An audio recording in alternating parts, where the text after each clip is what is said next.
Bismillah walhamdulillah wassalatu wassalam ala rasulillah wa ala alihi wa sahbihi ajma'in wa ba'd. Donc toujours dans la lecture du livre Comprendre les noms d'Allah, Fiqh Asma'illah, ou la compréhension des noms d'Allah, de Cheikh Abdel Razak al-Badr, nous sommes arrivés aux deux noms glorieux d'Allah, Al-Shahid, Al-Raqib, qui peuvent être traduits comme Al-Shahid, le témoin, Al-Raqib, celui qui observe, donc qui voit tout et à qui rien n'échappe. Al-Sheikh dit dans l'explication de Al-Shahid, le nom d'Allah, Al-Shahid, le nom d'Allah, Al-Shahid, le témoin, apparaît à plusieurs reprises dans le Coran, comme dans les versets suivants. Il cite Surat Al-Buruj, verset 9, Allah, le témoin de toutes choses. Allahu ala kulli shay'in shahid. Et dans Surat Al-Nisa, Allah suffit comme témoin.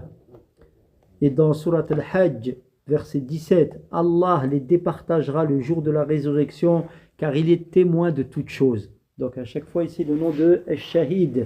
Quant au nom Al-Raqib, donc traduit ici par l'observateur, il est mentionné 3 fois, dont l'une en conjonction avec le témoin, c'est-à-dire lié avec le nom le témoin. Allah il dit dans Surat Nisa, verset 1, en vérité Allah vous observe en permanence. Et dans Surat Al-Ahzab, verset 52, Allah observe toutes choses. Et Allah dans la Sourate 5, Al-Maïda, la table servie, et je fus témoin contre eux aussi longtemps que je vécus parmi eux. Ici, il fait parler Isa, le fils de Mariam. Mais depuis que tu m'as rappelé à toi, c'est toi qui les observes, car tu es le témoin de toutes choses. Et c'est dans ce verset que sont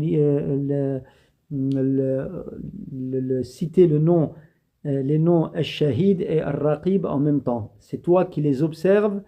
Car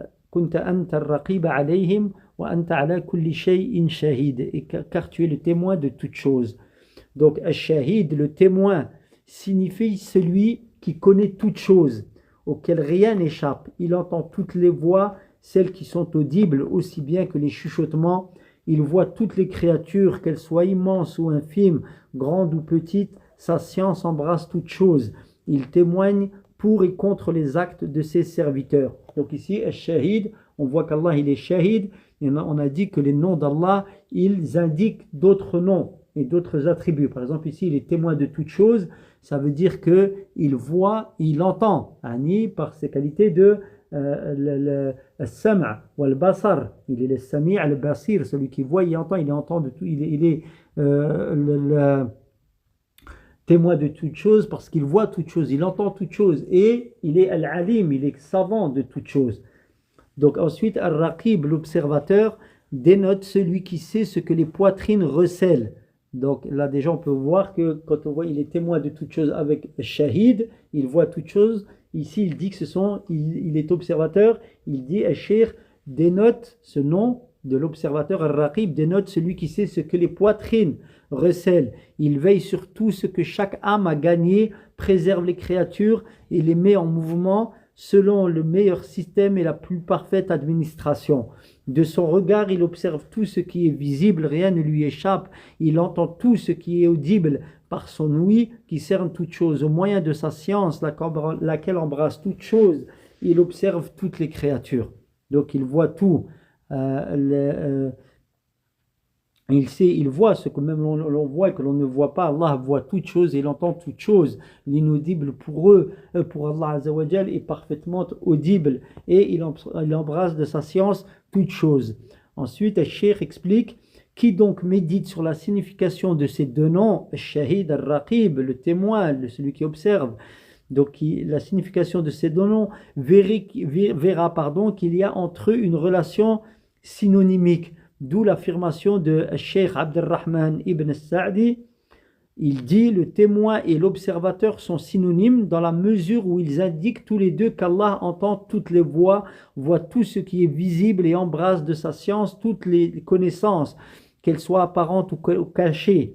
Il observe tout ce que l'on imagine, tous les gestes apparents et à plus forte raison les mouvements exécutés par les membres du corps. Donc Allah voit ce que l'on fait, ce qui est visible, ce qui est invisible, il voit toute chose, il est témoin de toute chose. Allah le Très-Haut dit, en vérité, Allah vous observe en permanence. Dans la sourate 4, verset 1, sourate Al-Nisa, les femmes, et dans la sourate Al-Buruj, les constellations, Allah dit, Allah le témoin de toute chose. Et Cheikh As-Sa'di poursuit, aussi est-ce la raison pour laquelle la vigilance, al-muraqaba, al-raqib, donc, et al-muraqaba, c'est de la même racine, donc vigilance, observation, d'accord, constitue l'œuvre du cœur la plus éminente, dans la mesure où il s'agit d'adorer Allah par le biais des noms le témoin et l'observateur, c'est-à-dire que nous-mêmes, on doit faire preuve de vigilance, al-muraqaba, on doit être, observer tous nos actes, et savoir qu'Allah nous observe, donc en conséquence, on va œuvrer pour faire ce qu'Allah aime, car on sait qu'il nous observe en toutes circonstances, donc on ne faire que ce qu'Allah aime, et délaisser tous ceux qui lui déplaît. Dès lors que le serviteur sait que tous ses actes extérieurs et intérieurs sont cernés par la science d'Allah et qu'il s'en rappelle dans toutes ses conditions, le musulman, le serviteur d'Allah se rappelle à chaque instant qu'Allah observe tout ce qu'il fait, il surveillera obligatoirement ses pensées intimes afin de ne pas susciter le courroux divin, le courroux d'Allah. De même, il fera très attention à ses actes et paroles afin de ne pas vexer extérieurement, c'est-à-dire par ses actes extérieurs, pas vexer, mettre Allah en colère. Son Seigneur, en outre, il essayera d'atteindre le statut de l'adoration, excellence, donc l'excellence dans l'adoration en adorant Allah, c'est-à-dire ce qu'on appelle l'ihsan. L'ihsan, c'est la bienfaisance. Donc il a traduit par l'adoration excellente, c'est la bienfaisance. Comme le prophète sallallahu alayhi wa sallam l'a dit, il a défini comme cela l'ihsan, c'est-à-dire en adorant Allah comme s'il le voit ou alors que lui le voit. C'est-à-dire que bien qu'il sache qu'Allah ne le voit pas, mais il l'adore comme s'il voyait Allah. Donc il va agir en toutes circonstances dans le respect des injonctions d'Allah et le délaissement de ses interdits.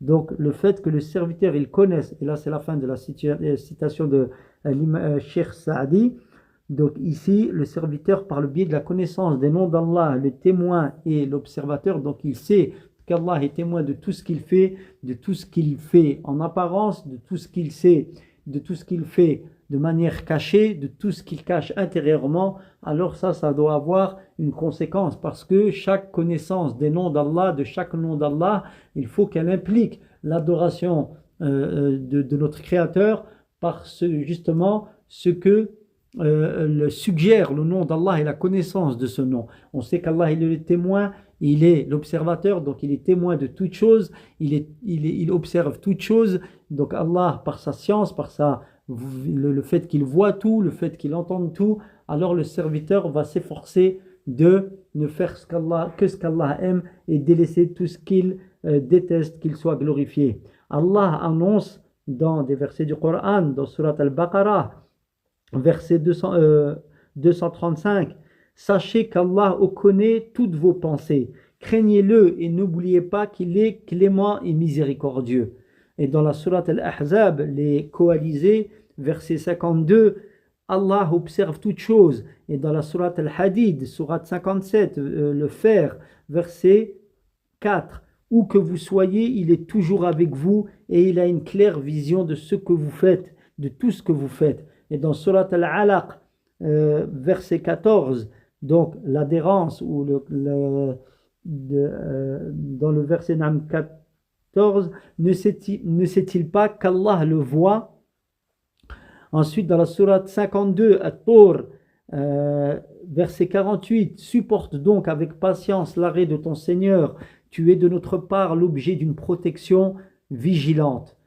Et dans sourate 40, Ghafir, le pardonneur, Allah décèle la perfidie des regards et dévoile le secret des cœurs. Et Cheikh dit, les versets allant dans ce sens sont très nombreux. Donc la connaissance du fait qu'Allah Azzawajal observe et est témoin de toutes choses, alors il faut que ça ait un impact positif sur nous dans l'adoration d'Allah Azzawajal.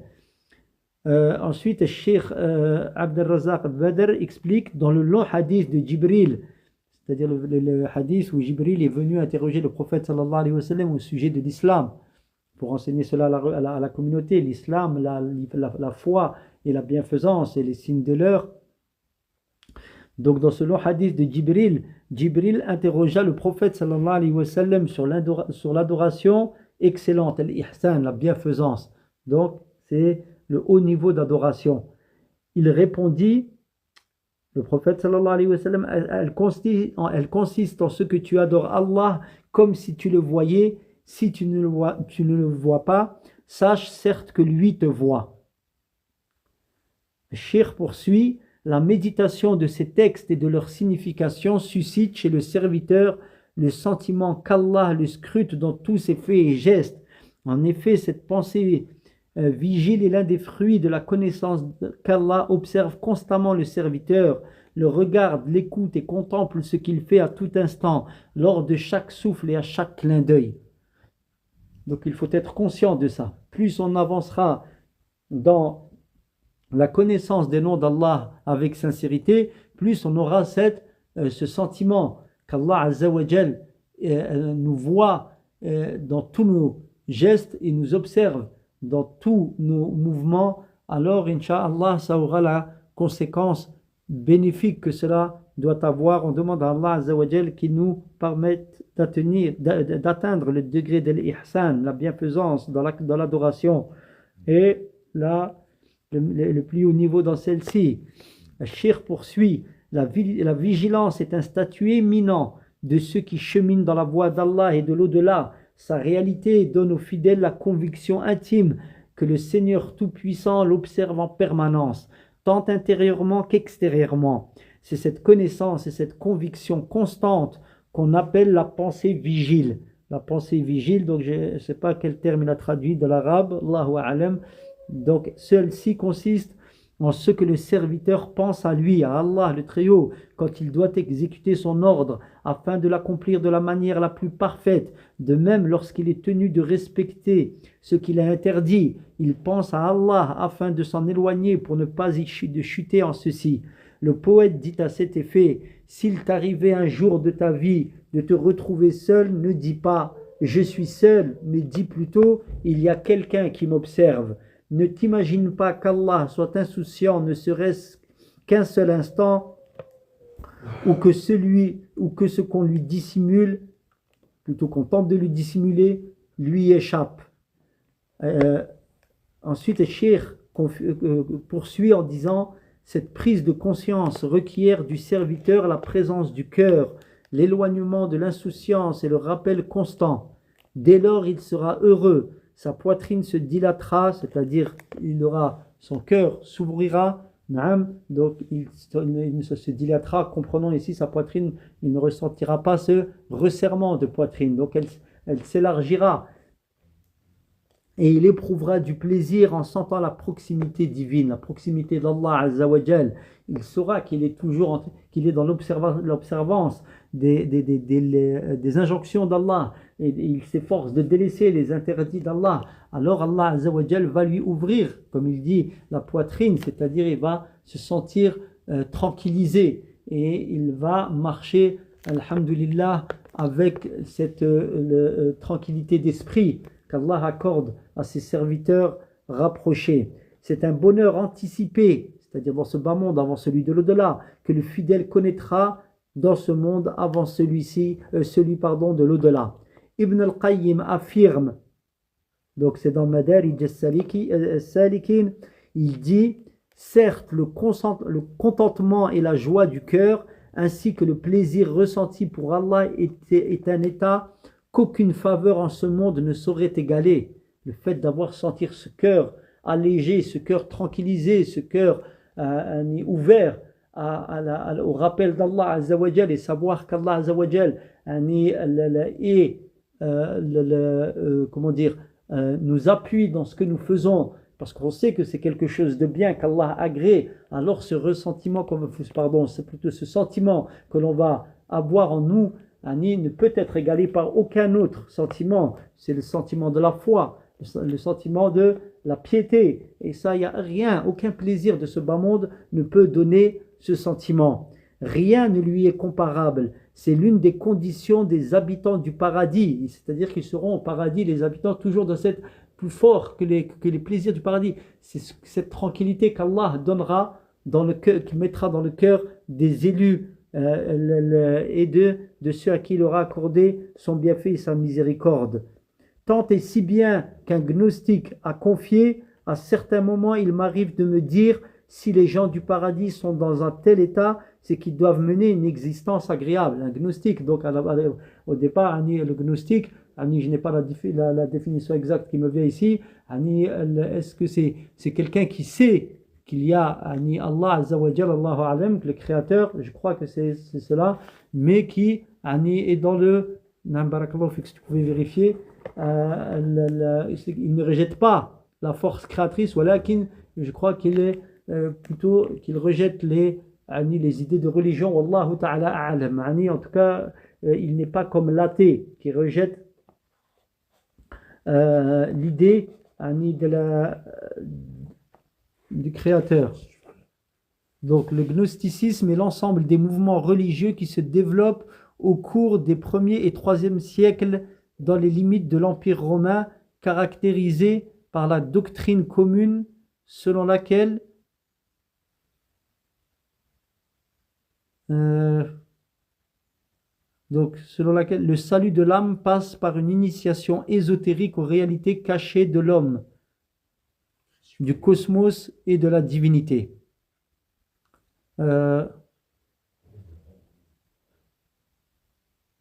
Donc ils disent en fait mystère de l'humanité, du divin et du monde, résultat d'un enseignement ésotérique et d'une expérience initiatique menant à une révélation progressive.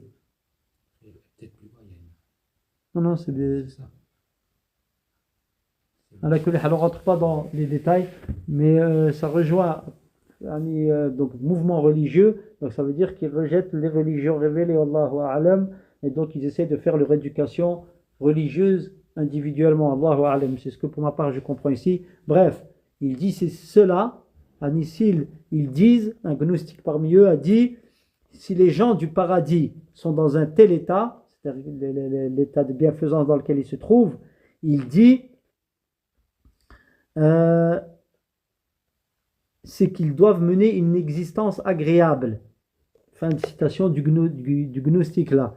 De toute évidence, poursuit Cheikh Ibn al-Qayyim, ce sentiment de joie incite à cheminer continuellement vers Allah. Donc ici, il dit donc à faire des efforts pour le trouver et à rechercher sa satisfaction.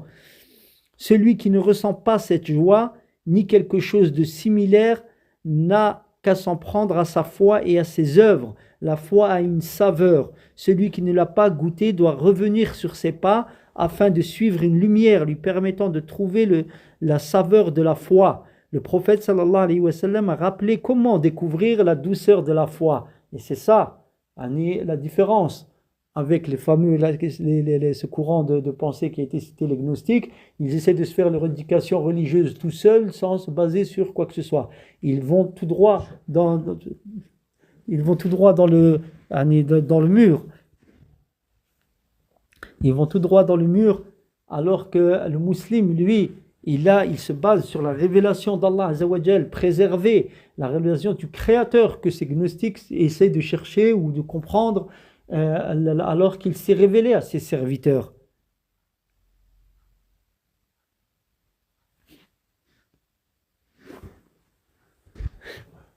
Donc ici, c'est la connaissance de la révélation d'Allah Azza wa Jal. C'est le seul moyen de connaître Allah. Allah, c'est la foi en Allah, c'est un des piliers de la foi dans l'invisible. L'invisible ne peut être connu de l'homme par définition parce qu'il ne voit pas l'invisible.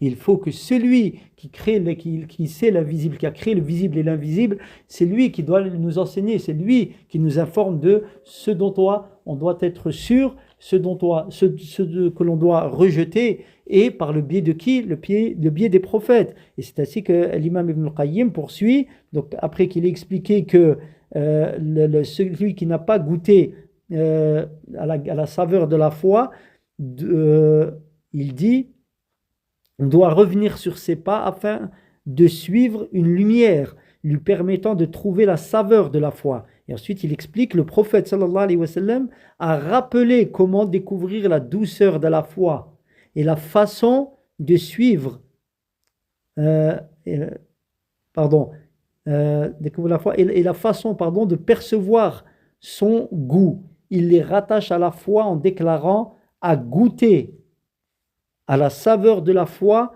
celui qui agrée Allah comme Seigneur, l'islam comme religion et Mohammed comme messager. Donc, à goûter à la saveur de la foi, dans un autre texte, celui qui est doté de ces trois choses, qu'Allah et son messager lui soient plus chers que toute autre chose, qu'il aime quelqu'un uniquement pour Allah et qu'il déteste la version que je connais, qu'il aime quelque chose uniquement pour Allah et qu'il déteste retourner dans la mécréance après qu'Allah l'en ait sauvé, comme il craint d'être jeté au feu. Voilà la voie pour goûter à la saveur de la foi, la voie.